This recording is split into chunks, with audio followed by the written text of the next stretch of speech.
নমস্কার, প্রথমেই দেখে নেব আজকের সংবাদ শিরোনাম। বিজেপির ৩৬ জন বিধায়ক তৃণমূলে আসতে পারেন, তালিকায় কারা? বিরাট দাবি ফিরহাদের। আমি যখন দুর্গাপুজো করি, কালী পুজো করি, ফুরফুরা শরীফে ইফতার নিয়ে বিরোধীদের জবাব মমতার। সাত সকালে শিয়ালদহ স্টেশন থেকে উদ্ধার হলো ৬টি আগ্নেয়াস্ত্র, গ্রেফতার মালদহের যুবক। মমতাকে খাম দিলেন তহা, কি লেখা আছে নিজেই বললেন।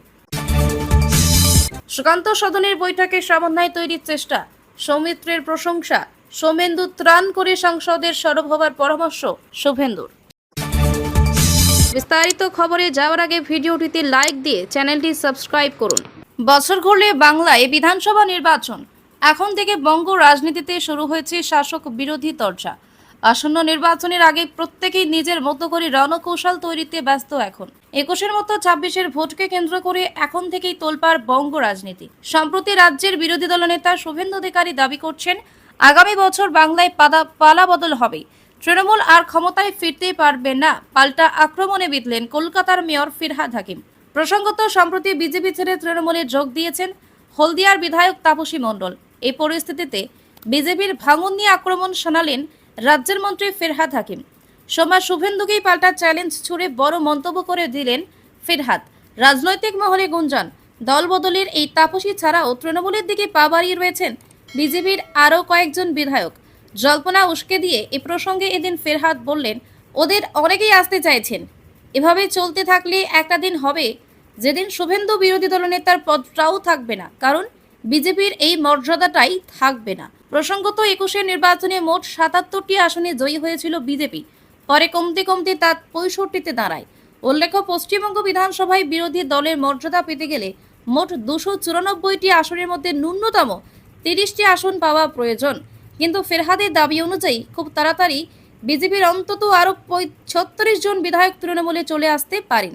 বিজেপি ছেড়ে তৃণমূলের দিকে পা বাড়িয়ে থাকা ওই বিজেপি বিধায়কদের তালিকায় কারা আছেন সেই জল্পনা উস্কে দিয়েই ফিরহাদ এদিন বললেন, দরজা খুললে তো ওরা পুরোপুরি খালি হয়ে যাবে। ফিরহাদ হাকিমের আরও সংযোজন, মমতা বন্দ্যোপাধ্যায় যেভাবে উন্নয়নের সঙ্গে আছেন তাতে বিরোধীদের লড়াই করার জায়গা নেই। বিজেপির সদস্যরাও একান্তে আমাদের বলছেন তারা মমতাদের উন্নয়নের সঙ্গে আছেন, যে কারণে বিরোধী দলের অনেকেরই আর আন্দোলনে উৎসাহ নেই। বাংলার মাটি সম্প্রীতির মাটি। এক যুগ পর ফুরফুরা শরীফে পা রাখলেন মুখ্যমন্ত্রী মমতা বন্দ্যোপাধ্যায়। পীরজাদাদের সঙ্গে যোগ দিলেন বিশেষ ইফতারে। বছর ঘুরলেই বাংলায় বিধানসভা নির্বাচন, তার আগে মুখ্যমন্ত্রীর ফুরফুরা সফর ঘিরে শুরু হয়েছে জোর বিতর্ক। যদিও সমস্ত বিতর্ক উড়িয়েই এদিন মমতা বলেন, বাংলার মাটি সম্প্রীতির মাটি, আমি দলেও শুভেচ্ছা জানাই, ইফতারেই যোগ দিই। শুধু তাই নয়, আমি যখন দুর্গাপুজো করি, কালী পুজো করি, তখন কেউ প্রশ্ন তোলে না বলেও এদিন মন্তব্য মমতা মুখ্যমন্ত্রীর। আর এহেন মন্তব্য খুবই তাৎপর্যপূর্ণ বলেই মনে করা হচ্ছে। যদিও মুখ্যমন্ত্রীর এহেন সফরের আগেই বিস্ফোরক দাবি করেছেন পীরজাদা তহা সিদ্দিকী। আমন্ত্রণপত্র নিয়েও প্রশ্ন তুলেছেন তিনি, এমনকি রাজ্য সরকারের কাজ নিয়ে প্রশ্ন তুলেছেন। মমতা বন্দ্যোপাধ্যায় টাকা দিলেও সেভাবে কাজ হচ্ছে না বলেও দাবি তহার। এদিন মমতা বলেন, ফুরফুরা শরীফে আসা আমার কাছে নতুন নয়, আগেও আমি বহুবার এসেছি, কিন্তু এখন অনেক কথা বলা হচ্ছে। এটা কি ভোটের সমীকরণ? কার্যত এভাবেই এদিন বিরোধীদের জবাব দিয়ে মুখ্যমন্ত্রী। শুধু তাই নয়, রীতিমতো বিরক্তি প্রকাশ করতেও দেখা যায়। তিনি বলেন, আমি যখন দুর্গাপুজো করি, কালী পুজো করি, তখন তো কেউ এই প্রশ্ন তোলেন না, এমনকি কাশী বিশ্বনাথে গেলেও প্রশ্ন তোলা হয় না, তাহলে ইফতারে যোগ দিলে প্রশ্ন উঠছে কেন? মমতা বন্দ্যোপাধ্যায়ের কথায়, আমি যেমন খ্রিস্টানদের অনুষ্ঠানে যাই, তেমনি ঈদ মোবারকেও যাই, দোল এবং হোলিতেও শুভেচ্ছা জানাই। বাংলার মাটি সম্প্রীতির মাটি।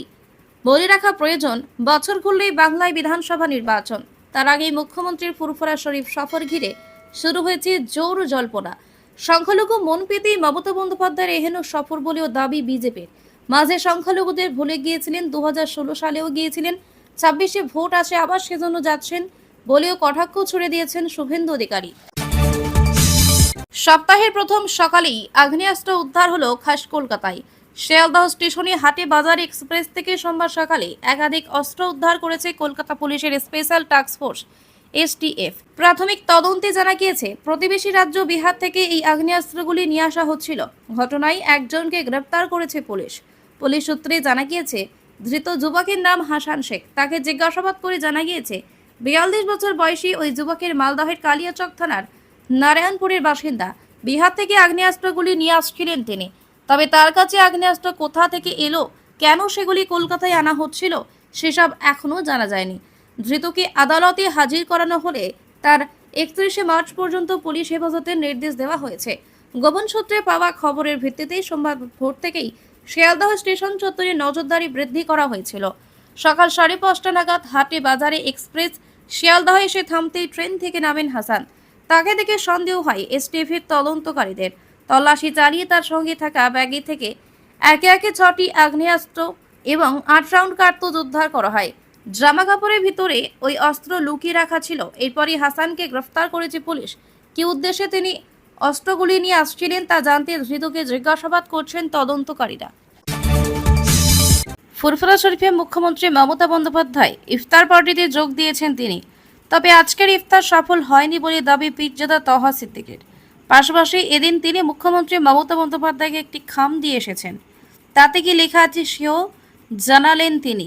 এদিন পীরজাদা তহা সিদ্দিকী বলেন যে উদ্দেশ্যে মুখ্যমন্ত্রীর ইফতারে সেটা সফল হয়নি।